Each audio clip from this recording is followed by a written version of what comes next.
Hello guys, welcome back to my channel easy learning with Himal. So guys, आज मैं आपको करवाने वाला हूँ single short session on your chapter human eye and the colourful world. But मैंने यहाँ पे सिर्फ कलरफुल वर्ल्ड इसलिए लिखा हुआ है क्योंकि ह्यूमन आई वाला जो पोर्शन है वो आपका सिलेबस से डिलीट हो गया है। तो हमें बेसिकली एटमॉस्फेरिक रिफ्रैक्शन के बाद ही ये चैप्टर पढ़ना है। तो जो आपकी बोर्ड एग्जाम्स में आने वाला है वही पोर्शन हम कवर करेंगे। दैट इज वाई, ठीक है। अब आपका चैप्टर का नाम रिड्यूस होके हो गया है कलरफुल वर्ल्ड। सो सिंगल शॉर्ट सेशन का मतलब है पूरा चैप्टर हम इसी एक सेशन में, इसी वीडियो में हम कवर कर लेंगे, ठीक है। तो चलिए डिटेल में इसको शुरू करते हैं। एंड गाइज, अगर आप मुझसे फिजिक्स पढ़ना चाहते हो या इंग्लिश पढ़ना चाहते हो अनअकैडमी पे भी, तो मैं आपको बता दूं अनअकैडमी पे जो मेरी क्लासेस होती हैं वो टोटली फ्री क्लासेस हैं। आपको कुछ भी पे नहीं करना है। तो सिंपली अगर आप मेरी फ्री क्लासेस अटेंड करना चाहते हो, मेरी लाइव क्लासेस अटेंड करना चाहते हो, डेली लाइव क्लासेस होती हैं गाइज, तो आप बेसिकली क्या करो, प्ले स्टोर से अनअकैडमी लर्निंग ऐप डाउनलोड कर लो। क्लासेस के लिंक मैंने नीचे डिस्क्रिप्शन बॉक्स में डाले हुए हैं, कुछ क्लासेस के लिंक। तो बेसिकली जब आप उस लिंक को क्लिक करोगे या आप मेरी कोई भी क्लास देखना चाहोगे या किसी और एजुकेटर की भी आप वहां पे क्लास देखना चाहते हो, तो आपको सिंपली एक इनवाइट कोड चाहिए होगा, ठीक है। They will ask you for the invite code. अगर आप प्लेटफॉर्म पे पहली बार आ रहे हो तो मैं आपको इनवाइट कोड बता देता हूं। तो इनवाइट कोड है इजी हिमाल। जब आप इनवाइट कोड पुट करोगे तो जो आपका फ्री प्लान है वो अनलॉक हो जाएगा, ठीक है। So there are different classes. कुछ क्लासेस के जो लिंक है वो डिस्क्रिप्शन बॉक्स में है, तो उसको जरूर चेक कर लो।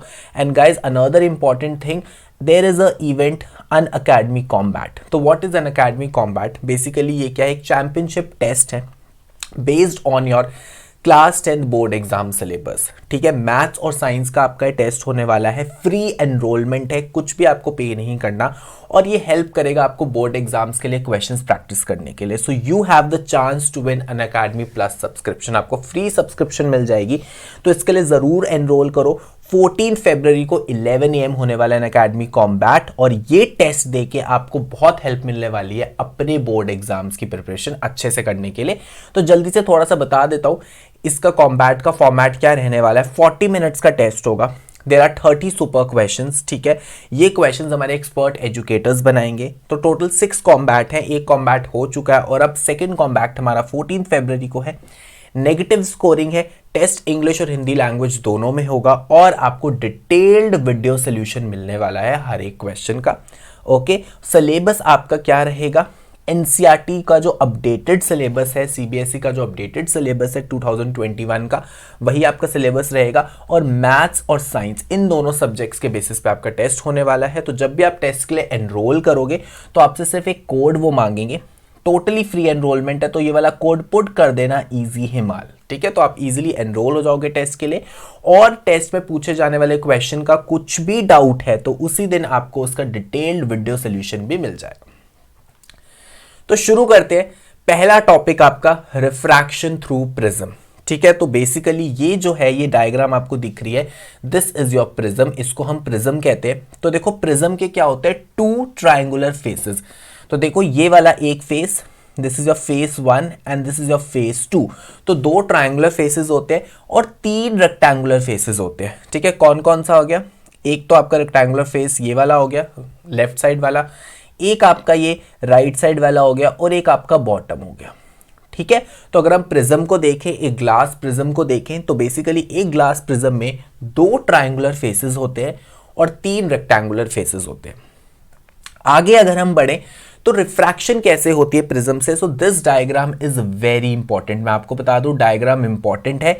बोर्ड एग्जाम्स में भी ये डायग्राम आपको पूछी जा सकती है। तो जितनी ये कॉम्प्लेक्स लग रही है डायग्राम, उतनी कॉम्प्लेक्स है नहीं। तो चलो जल्दी से एक एक चीज इस डायग्राम की समझते हैं। सबसे पहले ये जो एंगल है, this is your angle of prism, ठीक है।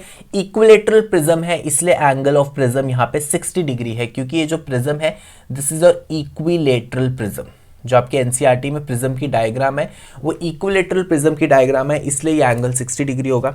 अब ये जो इंसिडेंट बीम आ रही है, ये इंसिडेंट रे, ये आपका नॉर्मल आ गया।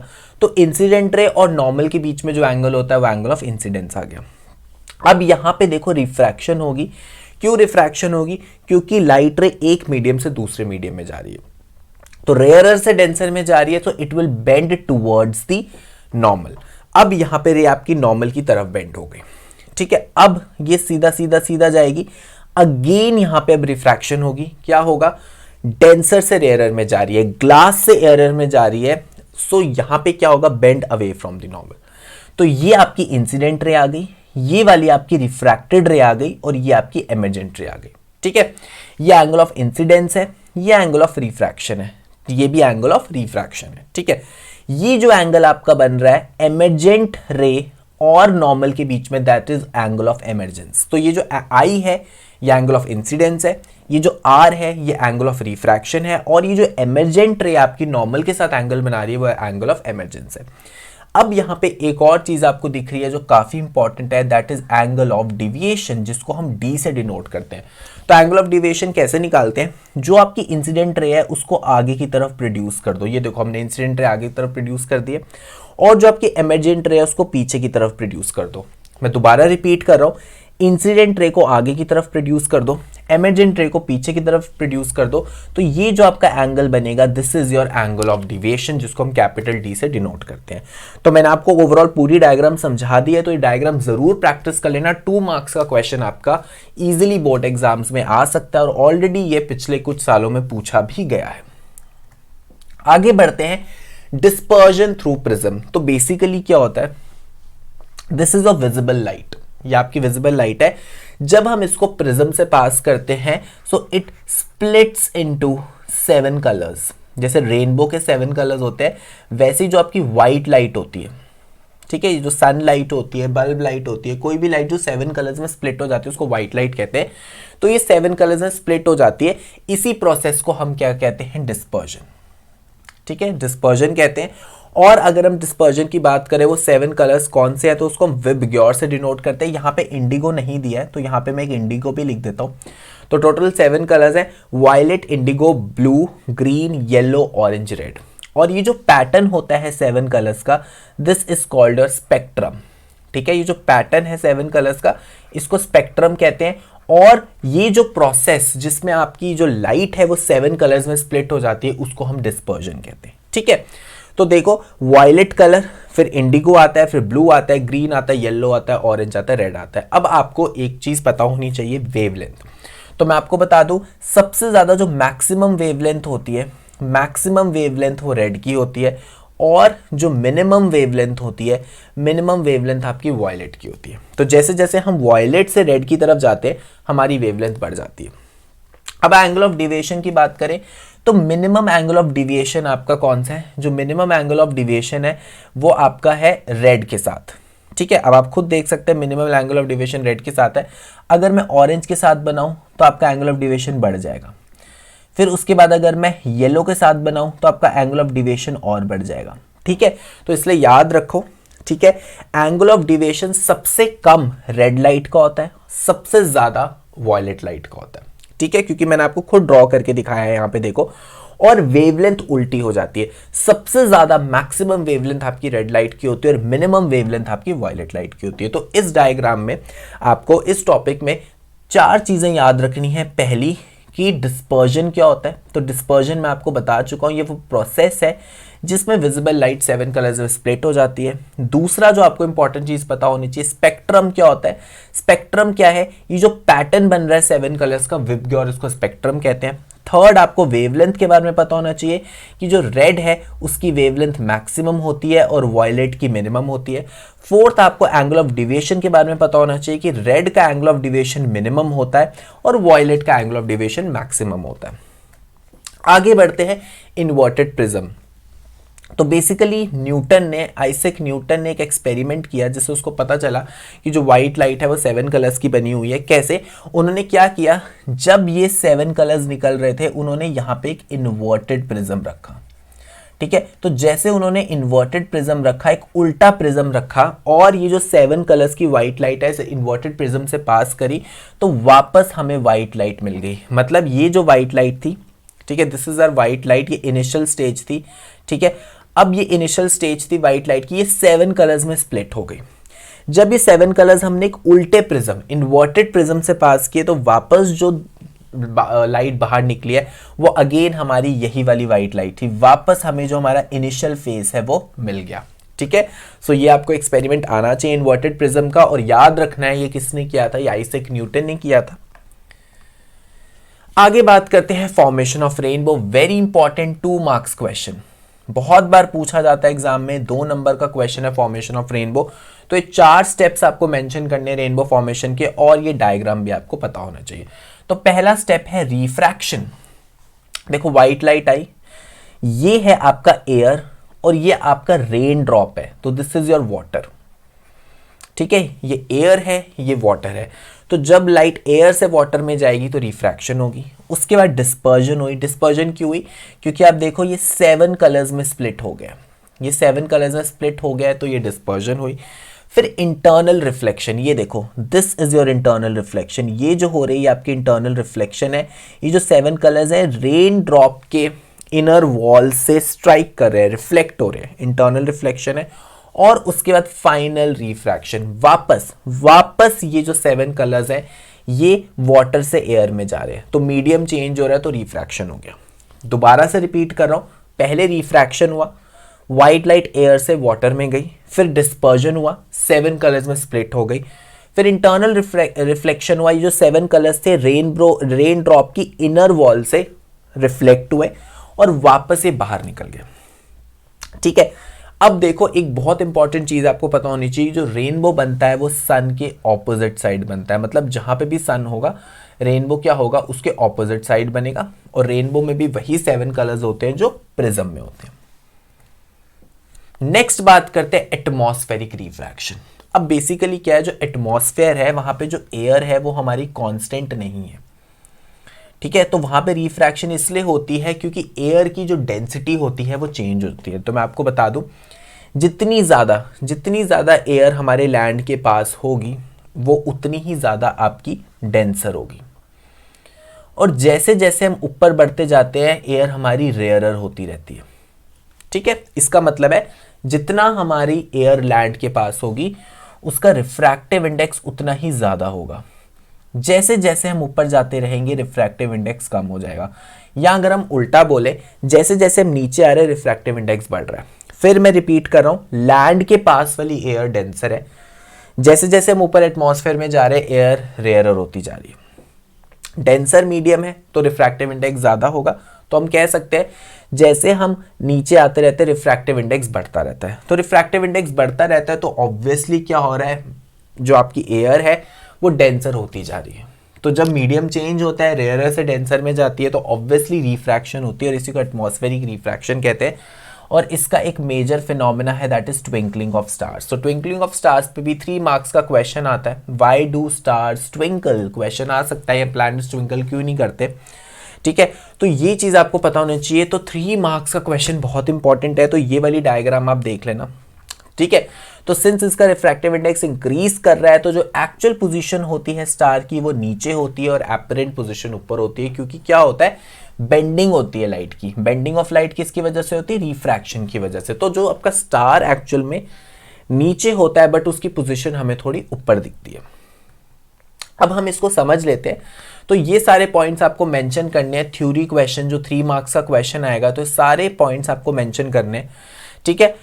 The twinkling of star is also due to atmospheric refraction. First point. Second, the air in Earth's atmosphere is such that it has increasing refractive index. तो जैसे जैसे हम अर्थ के पास आते रहते हैं उसका रिफ्रैक्टिव इंडेक्स बढ़ता रहता है। When starlight enters Earth's atmosphere, it undergoes multiple refraction. क्योंकि क्या हो रहा है, कंटिन्यूसली आपका रिफ्रैक्टिव इंडेक्स बढ़ रहा है, जिसकी वजह से मल्टीपल रिफ्रैक्शन हो रही है कंटिन्यूसली जब तक वो अर्थ तक नहीं पहुंचती। So because of the increasing refractive index, अभी हमने किया था ना, यहाँ पे रिफ्रैक्टिव इंडेक्स इंक्रीज हो रहा है, तो because of the increasing refractive index the starlight bends towards the normal.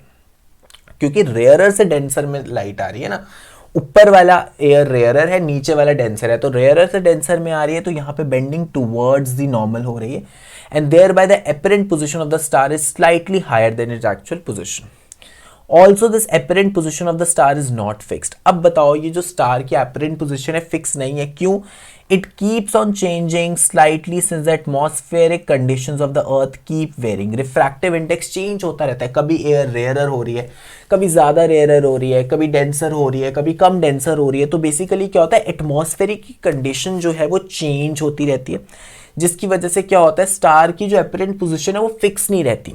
Fix नहीं रहने का मतलब है कभी हमें सपोज स्टार यहाँ दिखा है, फिर यहाँ दिखे, फिर यहाँ दिखे, फिर यहाँ दिखे, फिर यहाँ दिखे, क्योंकि अर्थ के एटमॉस्फेयर की कंडीशंस भी चेंज होती रहती हैं, रिफ्रैक्शन भी चेंज होती रहती है, जिसकी वजह से जो अपरेंट पोजीशन ऑफ स्टार की ये कंटिन्यूसली चेंज होती रहती है। तो जब वो पोजीशन चेंज हो रही है तो वो उसको एक ट्विंकलिंग इफेक्ट देता है, ऐसा लगता है कि तारे जगमगा रहे हैं, ट्विंकल कर रहे हैं।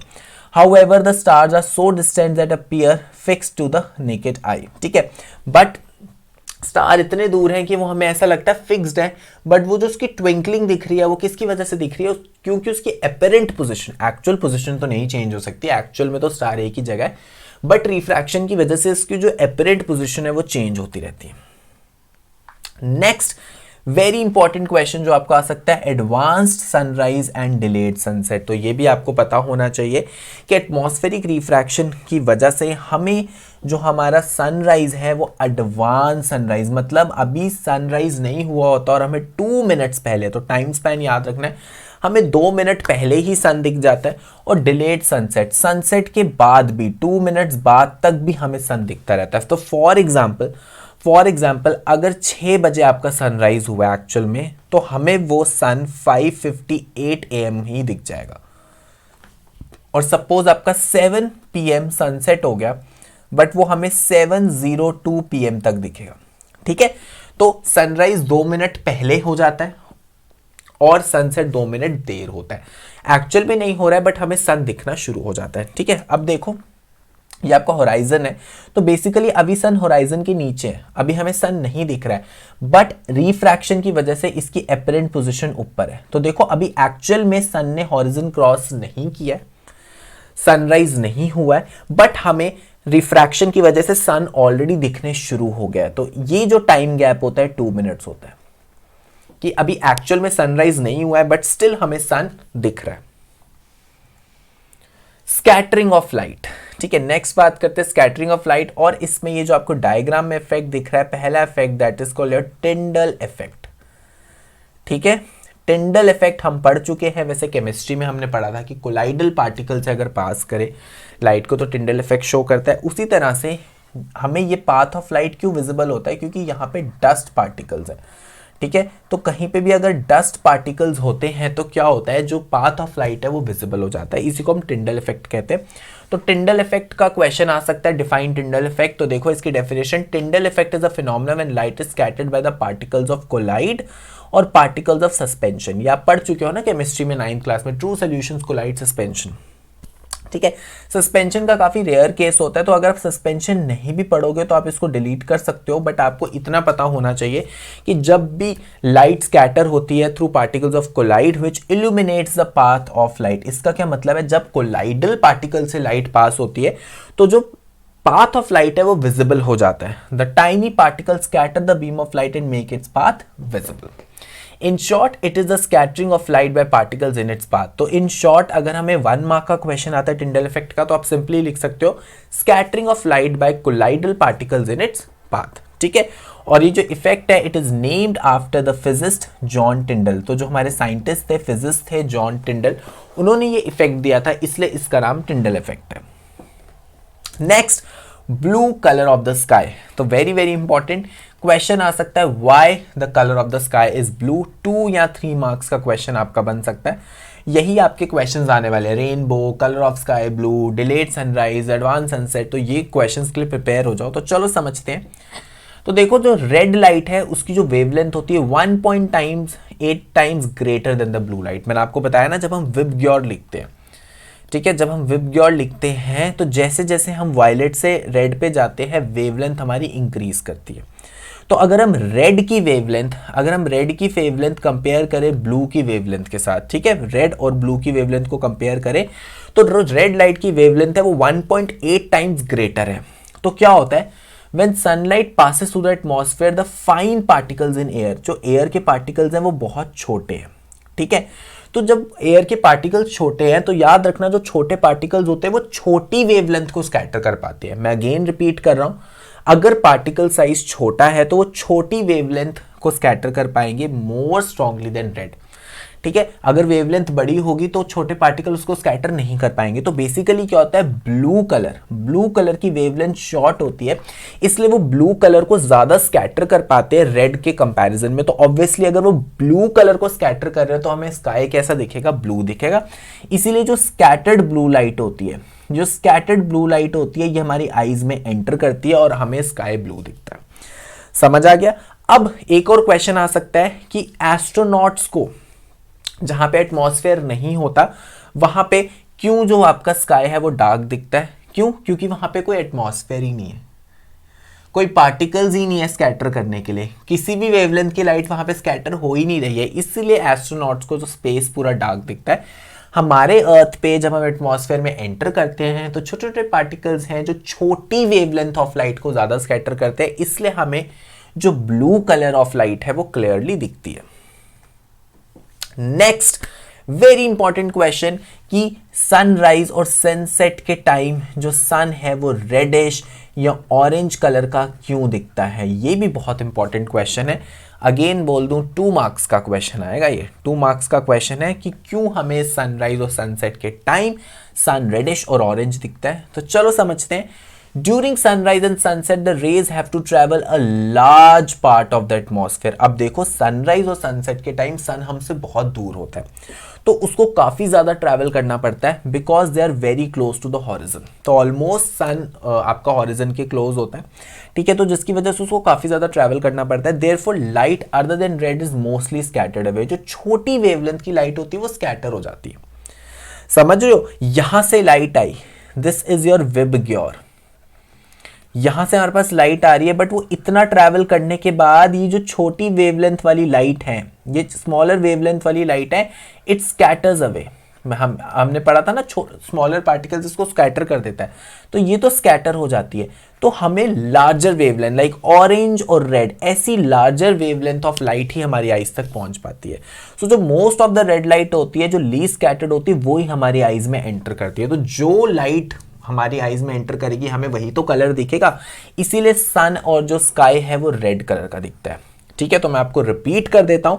सनराइज और सनसेट के टाइम में सन काफी दूर होता है, लाइट को काफी ज्यादा डिस्टेंस ट्रैवल करना पड़ता है, जिसकी वजह से क्या होता है, जो छोटी वेवलेंथ ऑफ लाइट है वो तो स्कैटर हो जाती है, तो हमारे तक जो लाइट पहुंच पाती है वो रेड लाइट है।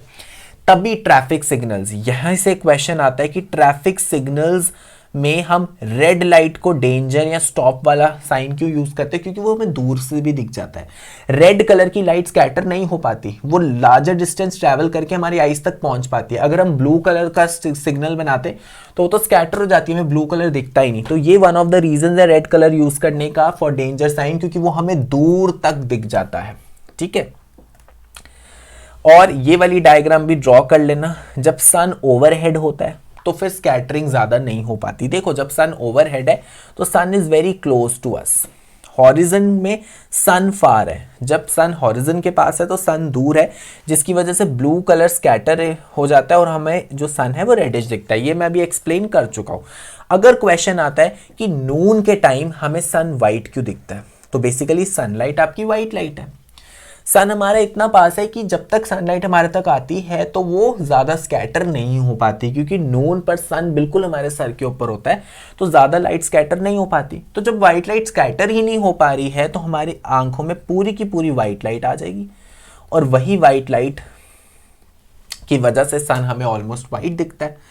ठीक है, बट सनराइज और सनसेट के टाइम में क्या होता है, ये जो व्हाइट लाइट आ रही होती है इसमें शॉर्टर वेवलेंथ स्कैटर हो जाती है, इसलिए सन हमें रेड दिखता है। ठीक है, तो ये आपका इंपॉर्टेंट डायग्राम है, तो ये गाइस भी आप इसको अच्छे से प्रिपेयर कर लेना। सो थैंक यू गाइज।